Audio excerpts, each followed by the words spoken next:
E aí, você que não atingiu aquela nota, mas nós vamos fazer aqui uma breve recuperação de revisão, uma revisão de recuperação, para que vocês consigam atingir a nota necessária para que nós nos encontremos lá no segundo ano que vem, certo? Então, vamos começar lá? Então, aí, aula de revisão final do primeiro ano, aula de despedida aí do primeiro ano. Revisão geral falando de potência, energia mecânica parte 2 e estática dos fluidos parte 1. Aula 39, ela trata de potência. É potência, falando do conceito, e potência associada ao trabalho de uma força. Potência. Define-se potência como sendo o tempo gasto para realizar um determinado trabalho. Assim sendo, a eficiência de uma máquina é medida através do trabalho que ela realiza pelo tempo gasto para realizar o mesmo. Não, falando de eficiência e de potência, né? Então, essa potência vai ser exatamente em relação à realização de um trabalho em um tempo. Matematicamente, a equação de potência fica da seguinte forma. Potência é igual ao trabalho dividido pela variação do tempo. Então, eu vou ter que a potência é igual a potência média, P, né?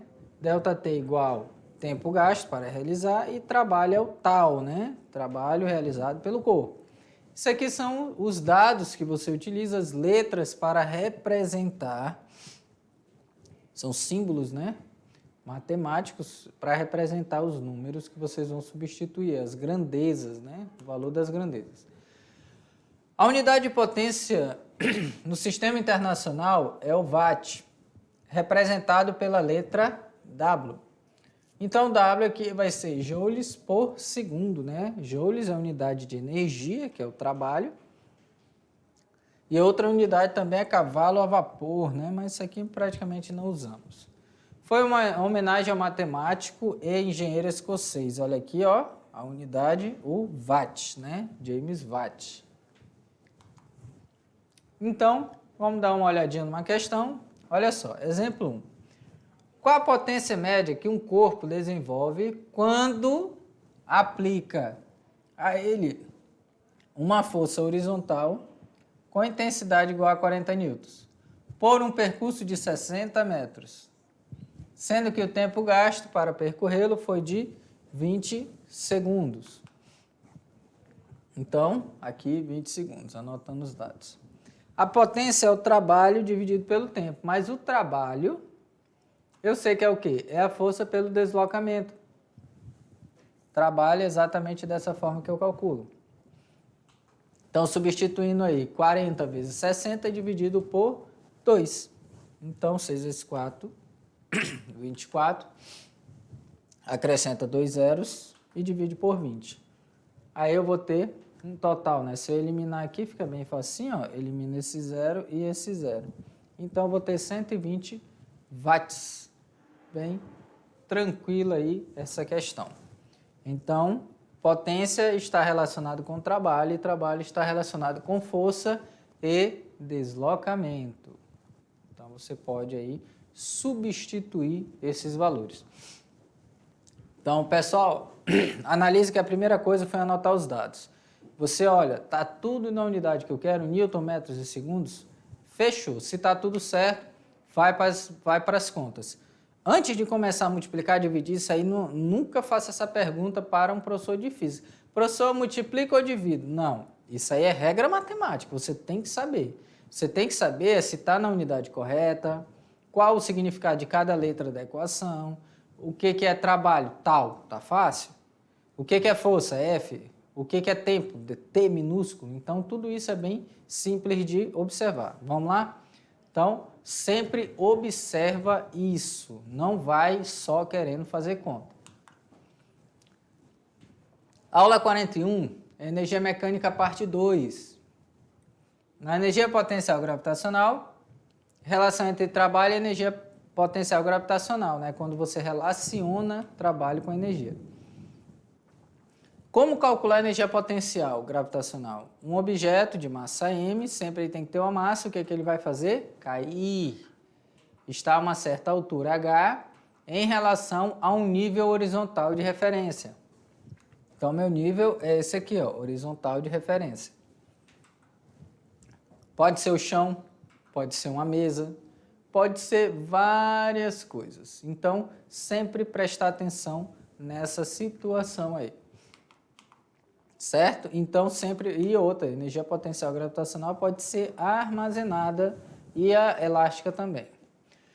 Como mg é a força que atua sobre o objeto e h é o seu deslocamento, o trabalho mencionado é dado pela seguinte forma.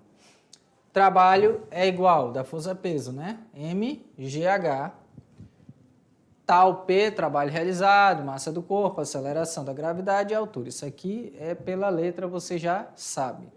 Vamos dar uma olhada aqui. A relação entre energia potencial e trabalho é o seguinte.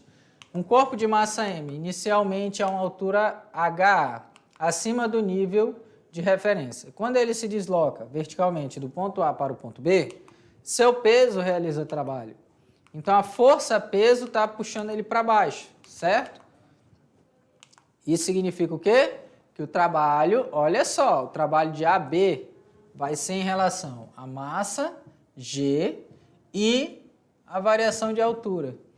Por que isso? Porque quando eu pegar aqui, ó, eu multiplicar isso e isso aqui, eu vou ter mgHA, mgHB. E a diferença de energia potencial gravitacional é exatamente o trabalho. Então, essa diferença aqui eu posso também chamar de variação de energia potencial gravitacional. Então, para treinar um pouco, uma pessoa no alto de um edifício, ponto A, cuja altura é 8 metros, olha só a altura, deixa cair um objeto de massa igual a 10 kg. Considere G igual a 9,8, tá vendo? Ele está dizendo para considerar. E o ponto B a 2 metros do chão. Olha só, ponto A 8 metros, o ponto B a 2 metros do chão. Qual é a energia potencial gravitacional do objeto no alto do edifício? mgh em A. Então, 10 vezes 9,8 vezes 8, que é a altura, né? 8 metros. Então, eu vou ter aí uma energia potencial igual a 784 joules. Só é uma multiplicação direta. Isso no ponto A. No ponto B, qual é a energia potencial? Só que lembrando que a altura lá, ó, já são 2 metros. Isso significa o quê? Que eu vou usar 2 metros, né? Então, 10 vezes 9,8 vezes 2. A única diferença do outro é a altura, que aqui era 8 e lá vai ser o quê? Lá vai ser 2. Então, 196. Qual é o trabalho realizado pelo peso do objeto no deslocamento de A até B? Eu posso fazer isso aqui já com os resultados, certo? 784 menos 196, isso vai me dar um total de 588 joules. Eu poderia ter feito também daquela outra forma lá. Só voltar aqui rapidinho, ó. Eu poderia colocar assim, ó, que o trabalho de AB é igual a massa.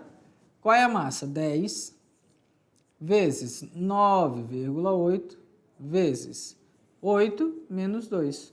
Eu também acharia o valor. Por quê? Eu estou só calculando a variação. Porque eu calcular isso aqui vezes 2 e aquele outro vezes 8 e subtrair, eu posso calcular direto subtraindo as alturas. Mas só para lembrar aqui vocês.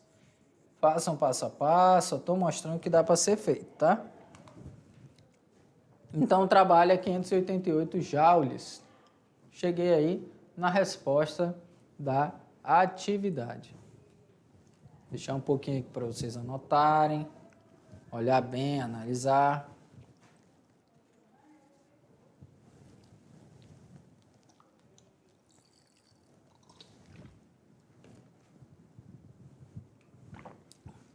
Bom, aula estática dos fluidos, parte 1.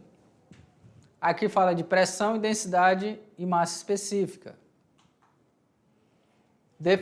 Define-se pressão de uma força F perpendicular a uma superfície e distribuída sobre uma área A, da seguinte maneira. Pressão é força sobre área, onde P é pressão de uma força, F é força aplicada e A é área. O que isso significa? Pessoal, olha só, quando alguém fala que a pressão tem a ver com a área, o que você faz? Para observar isso bem fácil, o que você vai fazer? Você pode pegar a sua própria mão, colocar uma espalmada, fechar aqui, ó, fazer isso dessa forma, certo? Aqui você vai ter uma pressão. A pressão dessa forma com uma força. Desculpa, tá, gente? A garganta tá meio ruim. Então, olha só, se você tem aqui uma área bem, vamos dizer assim, dessa forma, aqui, e exercendo uma força. Quando eu coloco apenas um dedo e exerço a mesma força, eu vou ter uma pressão maior. Por quê? Porque a área de contato é muito menor. Então, eu consigo exercer uma pressão maior, com a mesma força que eu estava fazendo aqui, certo? Então, vamos continuar lá. Então, pressão é exatamente isso, é força por área. Um exemplo, se o peso de um objeto, olha só, o peso desse objeto é 30 newtons, distribuído em uma área de 5 centímetros quadrados. A pressão sobre a superfície será, então, a pressão é igual a força sobre a área. 30 newtons dividido por 5 centímetros quadrados. Então, olha só o que está falando, ó. A pressão vai ser 6 newtons por centímetro quadrado.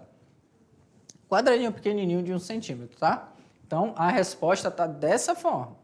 Se fosse transformar para metros, daria uma resposta muito ruim, né? Teria muita vírgula e não ia dar certo. Muita vírgula não, teria muitos zeros, né? Com vírgula. Então, aqui é mais para você ter noção. 6 newtons a cada centímetro quadrado. Você calcula a pressão também dessa forma, dentro de uma panela de pressão, num cilindro fechado, cilindro de ar e tudo mais. É calculado dessa forma. Qual é a pressão por área, né? Bom, massa específica e densidade absoluta. Consideramos um objeto de massa m cujo volume é v. A massa específica ou densidade absoluta será a relação da massa de um corpo m e o seu volume, representado pela letra grega ρ. Então, pessoal, olha só, quando se fala de densidade, o que acontece? Se você pegar 100 gramas de isopor, você vai ter um volume.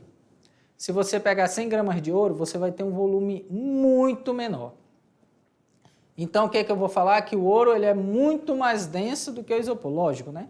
Ou madeira, pode pegar 100 gramas de madeira e uma esfera de metal. Você vai ver que a esfera de metal é muito mais densa do que a madeira. Então, densidade é massa dividido pelo volume, certo? Então, vamos lá, continuando. Massa específica ou densidade absoluta é dado pela seguinte forma. A densidade, a letra ρ, é massa por volume. Então, densidade absoluta, ρ, massa do corpo m e volume do corpo. E um exemplo aqui, para fechar, né? Se um bloco de alumínio tem volume de 50 centímetros cúbicos, olha só, volume 50 centímetros cúbicos, se é cúbico, é volume. A massa é igual a 135 gramas. Qual o valor de sua densidade? Então, vamos lá. 135 gramas por 50 centímetros cúbicos. Eu vou ter um total de 2,7 gramas a cada centímetro cúbico. Isso quer dizer o quê? Se eu pegar um cubo pequenininho, igual um dado que você joga, mas muito pequenininho, de 1 centímetro cada lado, cada aresta, o que você vai ter? Você vai ter exatamente 2,7 gramas dentro de cada cubinho desse. Então, isso aí vai ser a densidade. Então, o que vocês vão fazer agora? Vocês vão lá para a avaliação de recuperação de vocês, vão ler com calma, vão analisar as questões, vão anotar os dados, vão olhar primeiro, até interessante, olha a unidade que está sendo pedida na resposta. Poxa, eu transformei tudo que o professor colocou aqui newtons por centímetro quadrado. Primeiro olha a unidade que está lá, aí depois você realiza a operação. Mas, na maioria dos casos, as unidades são pedidas exatamente no Sistema Internacional de Unidades. Então, sempre prestar atenção nisso, tá? Tomar cuidado, ler com calma, anotar os dados, olhar se elas estão de acordo com a tua resposta, com o que tu tem que resolver na questão. Aí sim você vai usar a matemática. Você vai fazer cálculos, lembrando que nós aqui usamos a matemática. A matemática ela é aprendida na aula de matemática, que você vai lá aprender as regras. Você vem para cá, você tem que ler, lembrar das regrinhas matemáticas depois que já tiver tudo pronto. Beleza? Desculpa, gente. Tudo bem? Então, gente, espero que todos consigam a nota, aqueles que não atingiram, e eu vejo vocês lá no segundo ano, no ano que vem, beleza? Tchau, muito obrigado e até mais.